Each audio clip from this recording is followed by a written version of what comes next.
बिस्मिल्लाहिर्रहमानिर्रहीम। अस्सलाम वालेकुम स्टूडेंट्स, कैसे हैं आप सब लोग। मुझे उम्मीद है कि सब बिल्कुल खैरियत से होंगे। Here is Mohammad Faizan Malik, your chemistry teacher.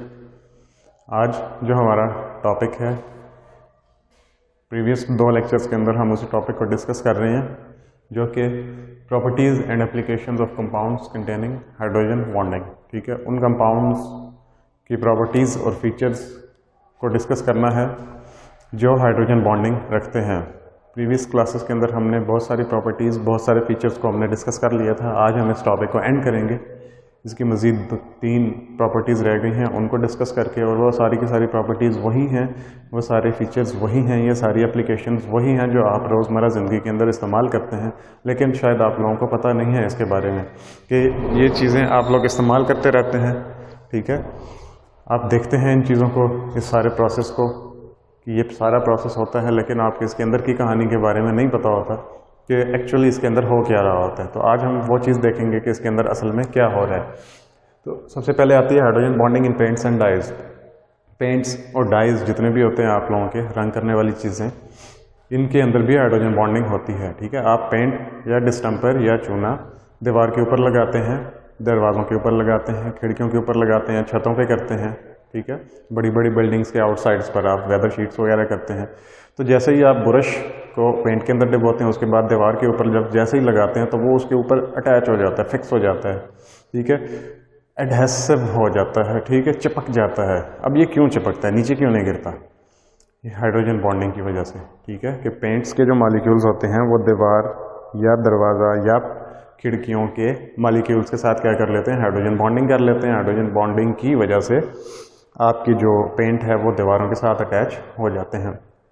इसी तरह डाइज होते हैं, बालों की डाई हो सकती है, कपड़ों की डाई, कपड़े भी डाई होते हैं। ठीक है, तो वो भी कपड़ों के ऊपर नया रंग चढ़ जाना हाइड्रोजन बॉन्डिंग की वजह से ही होता है। ठीक है, एडहेसिव नेचर मतलब चिपकने वाली नेचर रखना of certain paints and dyes is also due to hydrogen bonding. तो जैसे मैं आप लोगों को बता चुका हूँ कि चिपकने की नेचर रखना पेंट्स और डाइज की, वो किस वजह से होती है, हाइड्रोजन बॉन्डिंग की विद द सर्फेसेस के साथ। ठीक है, similarly sticky action of glue and honey. ठीक है, ग्लू गोंद जिसे आप कहते हैं, उसका चिपकने वाला जो अमल होता है, और हनी भी स्टिकी सब्सटेंस होता है। ठीक है, चिपक जाता है जिसके ऊपर आप लगाते हैं। ठीक है, तो उसकी नेचर भी हाइड्रोजन बॉन्डिंग की वजह से ही होती है। बाज़ औक़ात आप इस तरह से देखते हैं कि जब आप चूना या डिस्टेंपर वगैरह दीवारों के ऊपर करते हैं या वेदर शीट करते हैं, तो कुछ अर्से के बाद जब बारिशें ज़्यादा होती हैं तो वो दीवार से उखड़कर ज़मीन पर आ जाता है। अब इसकी वजह क्या होती है, क्योंकि उसके ऊपर डायरेक्टली बारिश के पानी लग रहा होता है, तो वो मटेरियल जो दीवार के साथ हाइड्रोजन बॉन्डिंग बनाए हुए होता है, उसकी हाइड्रोजन बॉन्डिंग वाटर के मॉलिक्यूल्स के साथ ज़्यादा स्ट्रांग हो जाती है एज़ कम्पेयर टू दीवार वाले मॉलिक्यूल्स। तो इस वजह से वो दीवार के मॉलिक्यूल्स को छोड़कर पानी के मॉलिक्यूल्स के साथ होता हुआ नीचे आ जाता है, और आपकी दीवार आपको ऐसा लगता है कि ख़राब हो गई है। असल में वो ख़राब नहीं होती। वो क्या होता है कि पानी के मॉलिक्यूल्स उस पेंट या जो भी मटेरियल आपने दीवार पर लगाया हुआ है उसके साथ हाइड्रोजन बॉन्डिंग करते हैं और दीवार से उसको उखाड़ कर नीचे ले आते हैं। ठीक है, तो ये फिनोमेना एक हो सकता है। इसके बाद दूसरा जो आपके पास है एप्लीकेशन इसकी, वो फूड मटेरियल्स हैं। फूड मटेरियल्स आपके पास ज़्यादातर कार्बोहाइड्रेट्स होते हैं। ये कार्बोहाइड्रेट्स क्या क्या चीज़ें होती हैं, ग्लूकोज हो सकते हैं, फ्रुक्टोज हो सकते हैं, सुक्रोज हो सकते हैं। ये ऐसे मटेरियल्स हैं जिनके अंदर OH ग्रुप वाज़ेह तौर पर पाया जाता है। OH ग्रुप जहाँ पर होता है वो ज़ाहिर तौर पर हाइड्रोजन बॉन्डिंग कर लेता है, यानी दूसरों के साथ ना करेगा। ग्लूकोज के बहुत सारे मॉलिक्यूल्स होंगे, हर मॉलिक्यूल में OH ग्रुप है, तो एक मॉलिक्यूल का OH ग्रुप दूसरे मॉलिक्यूल के OH ग्रुप के साथ क्या कर लेगा, हाइड्रोजन बॉन्डिंग। जैसे कि वाटर के मॉलिक्यूल्स आपस में हाइड्रोजन बॉन्डिंग कर सकते हैं। तो food materials such as carbohydrates, जिनमें ग्लूकोज, फ्रुक्टोज, सुक्रोज होते हैं, आर स्टेबलाइज्ड, ये भी स्टेबलाइज हो जाते हैं वाटर के हमारी बॉडी के अंदर। जैसे कि आप लोगों ने पहले DNA वाला स्ट्रक्चर और उससे पहले जो है वो ये प्रोटीन्स वाले स्ट्रक्चर्स के अंदर पड़ा था कि वो भी बड़े बड़े मॉलिक्यूल्स होते हैं, आपस में क्या होते हैं, हमारी बॉडी के अंदर स्टेबलाइज हो जाते हैं ड्यू टू हाइड्रोजन बॉन्डिंग। तो ये भी स्टेबलाइज हो जाते हैं due to hydrogen bonding, stable रह जाते हैं। ठीक है, all of these contains OH groups. क्यों करते हैं, क्योंकि इनके अंदर OH ग्रुप्स पाए जाते हैं विच प्रोड्यूस हाइड्रोजन बॉन्डिंग, जो कि हाइड्रोजन बॉन्डिंग को आसानी से कर सकता है। तीसरे नंबर पर आ जाती है हमारे पास clothing, but both natural and artificial fibres, जहाँ पर नेचुरल कुदरती तौर पर पाए जाने वाले, और आर्टिफिशियल मतलब मसनूई जो आप फाइबर्स बनाते हैं। फाइबर्स क्या होते हैं, रेशे, धागे जिसे आप कहते हैं। हमारे जो कपड़े हैं जो हमने पहने हुए हैं, कोई भी कपड़ा होता है, वो छोटे छोटे रेशों, छोटे छोटे धागों के आपस में गांठें बनाकर मिलने से बनते हैं। तो ये सारे के सारे फाइबर्स जो होते हैं रिजिडिटी, ये रिजिडिटी रखते हैं एंड टेंसाइल स्ट्रेंथ भी रखते हैं due to hydrogen bonding. Rigidity क्या होती है, अपना स्ट्रक्चर बरकरार रखना। ठीक है, ताकि कोई भी फोर्स इसके ऊपर अप्लाई की जा सके तो वो अपना स्ट्रक्चर को क्या कर सके, बरकरार रख सके। टेंसाइल स्ट्रेंथ क्या होती है, ये भी इसी तरह की एक चीज़ होती है। इसको क्या कहते हैं कि ये एबिलिटी ऑफ अ मटेरियल, कोई भी ऐसा मटेरियल है जो अपने स्ट्रक्चर को, अपने ऑर्डर को, अपने पैटर्न को मजबूती से बनाए रखे, मजबूती से अपने आप को स्टेबल कर रखे। तो इनके अंदर टेंसाइल स्ट्रेंथ और इनके अंदर रिजिडिटी जो होती है फाइबर्स आर्टिफिशियल या फिर नेचुरल फाइबर्स हाइड्रोजन बॉन्डिंग की वजह से ही होती है।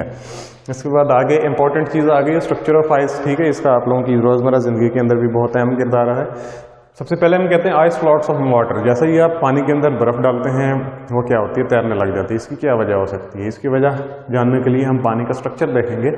वाटर का जो स्ट्रक्चर है या आइस का स्ट्रक्चर देखेंगे। आपको पता है वाटर के मॉलिक्यूल्स जो हैं वो इस तरह से होते हैं। यहाँ पर हम ड्रॉ करेंगे कुछ वाटर के मॉलिक्यूल्स।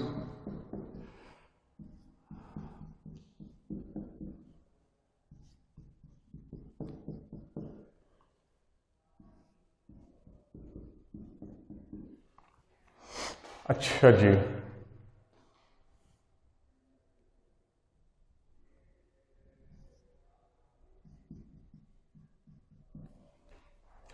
ये कुछ वाटर के मॉलिक्यूल्स हमने ड्रॉ किए हैं यहाँ पर। ठीक है, अब अगर वाटर लिक्विड की फॉर्म में होगा तो इनके अंदर इनके मॉलिक्यूल्स, आपको पता है कि लिक्विड के मॉलिक्यूल्स एक दूसरे के करीब ज़्यादा नहीं होते हैं, लेकिन इतने भी ज़्यादा करीब नहीं होते। तो इनके दरमियान जो हाइड्रोजन बॉन्डिंग बनती रहती है, जैसे OH ऑक्सीजन की कभी इस हाइड्रोजन के साथ बॉन्ड बनेगा, कभी इस हाइड्रोजन के साथ बन जाएगा, इसका कभी इसके साथ बन जाएगा, कभी इसका इसके साथ बॉन्ड भी बन सकता है। ठीक है, तो ये इनके जो वाटर जब लिक्विड फॉर्म में होता है तो इनके हाइड्रोजन बॉन्ड्स जो टेम्परेरीली बनते हैं एक मॉलिक्यूल के साथ, फिर टूट के दूसरे मॉलिक्यूल के साथ बन जाते हैं, फिर टूट के तीसरे मॉलिक्यूल के साथ बन जाते हैं, फिर टूट के चौथे मॉलिक्यूल्स के साथ। इस तरह से परमानेंट हाइड्रोजन बॉन्डिंग नहीं होती, बल्कि टेम्पोरेरी आर्जी तौर पर हाइड्रोजन बॉन्डिंग होती है, फिर दूसरे मॉलिक्यूल्स के साथ, फिर तीसरे मॉलिक्यूल के साथ। ठीक है, लेकिन जब हम इसका टेम्परेचर कम कर देते हैं, 4 डिग्री से नीचे कर देते हैं, तो अब इनके मॉलिक्यूल्स के दरमियान परमानेंट हाइड्रोजन बॉन्ड्स बनना शुरू हो जाते हैं। परमानेंट हाइड्रोजन बॉन्ड्स कुछ इस तरह से होंगे कि ये ऑक्सीजन फर्ज कर लें, इसके साथ हाइड्रोजन बॉन्ड बना लेगी, ये इसके साथ भी हाइड्रोजन बॉन्ड बना लेती है, ये ऑक्सीजन जो है वो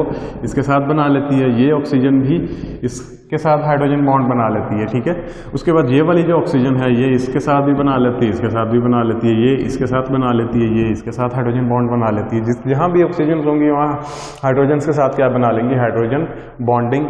अब ये वाली जो ऑक्सीजन है आपकी, ये इस हाइड्रोजन के साथ हाइड्रोजन बॉन्डिंग कर लेगी। इसी तरह यहाँ पर अगर कोई ऑक्सीजन होगी तो वो इसके साथ भी कर लेती है, इसके साथ भी हाइड्रोजन बॉन्डिंग कर लेती है। अब चूंकि पानी के टेम्परेचर 4 डिग्री से नीचे है तो अब इनके दरमियान परमानेंट हाइड्रोजन बॉन्डिंग होगी, टेम्परेरी नहीं होगी बल्कि परमानेंट होगी। अब परमानेंट हाइड्रोजन बॉन्डिंग का क्या फ़ायदा होगा कि ये ऑक्सीजन इस हाइड्रोजन के साथ, इस हाइड्रोजन के साथ हाइड्रोजन बॉन्डिंग बनाएगी तो ये परमानेंट होगी, ये टूटेगी नहीं, ये यहीं पर फिक्स रहेगी। यहाँ पर ये जितने भी बॉन्ड्स बने हैं हाइड्रोजन के वो फिक्स बॉन्ड है। फिक्स बॉन्ड होने की वजह से ये देखें ये वाली स्पेस जो है ये एम्प्टी रह गई है इसके अंदर। ठीक है, इसी तरह से यहाँ पर ये एम्प्टी स्पेस इसके अंदर रह गई है, यहाँ पर ये एम्प्टी स्पेस इसके अंदर रह गई है, और यहाँ पर जो है ये एम्प्टी स्पेस इसके अंदर रह गई है। ठीक है, खाली जगह। जबकि जब ये लिक्विड के फॉर्म में था तो टेम्परेरी बॉन्डिंग होने की वजह से ये बनते थे, फिर टूट के किसी और के साथ बन जाते थे, तो ये खाली जगह परमानेंट नहीं होती थी। जबकि परमानेंट बॉन्ड्स बनने के बाद जब पानी जो है बर्फ़ के अंदर कन्वर्ट होता है तो ये परमानेंट बॉन्ड्स बन जाते हैं। परमानेंट बॉन्ड्स टूटते नहीं हैं तो ये खाली जगह इनके अंदर रह जाती हैं बाकी। ठीक है, ये खाली जगह रहने की वजह से आइस का जो वॉल्यूम है वो पानी से थोड़ा सा ज़्यादा हो जाता है। आइस पानी से ज़्यादा जगह घेर लेती है। ठीक है, 9% ज़्यादा जगह घेरती है पानी से, जिसकी वजह से इसकी डेंसिटी पानी से कम हो जाती है और ये पानी के ऊपर तैरना शुरू हो जाती है। तो ये एक एप्लीकेशन थी रोज़मर्रा की, इसको आप लोग अच्छी तरह से पढ़ लें। बुक के अंदर यही बातें लिखी हुई हैं, आप लोगों को आसानी से समझ में आ जाएंगी। ठीक है, घर में भी आप एक्सपेरिमेंट कर सकते हैं।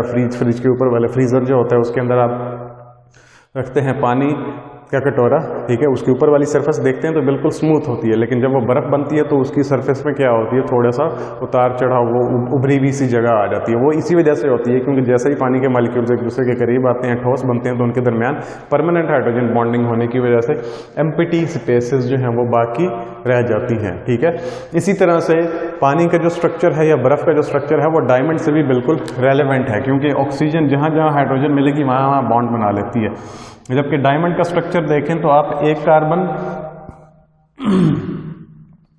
एक कार्बन जो है वो 1 2 3 4 कार्बन के साथ अटैच हुई भी होती है हर कार्बन। अब ये वाली कार्बन है तो ये आगे मजीद यहाँ समझ लें इस तरह से 4 कार्बन के साथ अटैच होगी। ये वाली कार्बन जो है ये आगे मजीद 4 कार्बन के साथ अटैच होगी। इस तरह ये वाली कार्बन जो है ये मजीद आगे क्या होगी 4 कार्बन के साथ अटैच होती चली जाएगी। ठीक है, डायमंड के स्ट्रक्चर में भी हर कार्बन आगे मजीद 4 कार्बन के साथ अटैच होती है। पानी में भी एक ऑक्सीजन जो है 4 हाइड्रोजन के साथ भी अटैच हो सकती है। ठीक है, तो इस तरह से डायमंड का स्ट्रक्चर, इनके दरमियान भी क्या रह जाती है, ये देखें ये एम्प्टी स्पेस रह गई, ये भी एम्प्टी स्पेस रह गई, ये भी एम्प्टी स्पेस रह गई। इसी तरह से और कार्बन जुड़ती जाएंगी, एम्प्टी स्पेसेस बढ़ती चली जाएंगी। तो स्ट्रक्चर ऑफ डायमंड और स्ट्रक्चर ऑफ आइस जो है एक दूसरे से इसी तरह से ही रिजेम्बलेंस रखते हैं, रिजेम्बलेंस दूसरे अल्फाज में मुताबियत रखते हैं।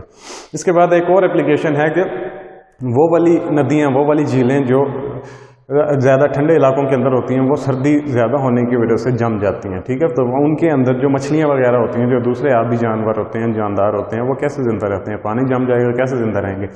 उसकी सबसे बड़ी वजह यह है कि जो जब ऊपर वाला आपके एटमॉस्फेयर का टेम्परेचर गिरता है 4 डिग्री सेल्सियस से नीचे, तो आपका जो ठंडा पानी होता है वो हल्का होने की वजह से ऊपर को उठता है और वो बर्फ़ जम में कन्वर्ट हो जाता है, वो जम जाता है। जबकि वार्म वाटर पानी के नीचे, वो बर्फ़ के नीचे वाले एरिया के अंदर मौजूद रहता है। अब ऊपर बर्फ है, नीचे गर्म पानी है। ठीक है, अब ऊपर जो बर्फ बन जाएगी वो एक इंसुलेटिंग लेयर बन जाएगी। इंसुलेटिंग लेयर कौन सी होती है, वो वाली लेयर जो ना तो हीट को बाहर जाने देती है और ना बाहर वाली हीट को अंदर आने देती है। तो जब नदी के ऊपर वाला जितना भी सरफेस एरिया होगा उसके ऊपर बर्फ जम जाएगी, उसके नीचे गर्म पानी होगा।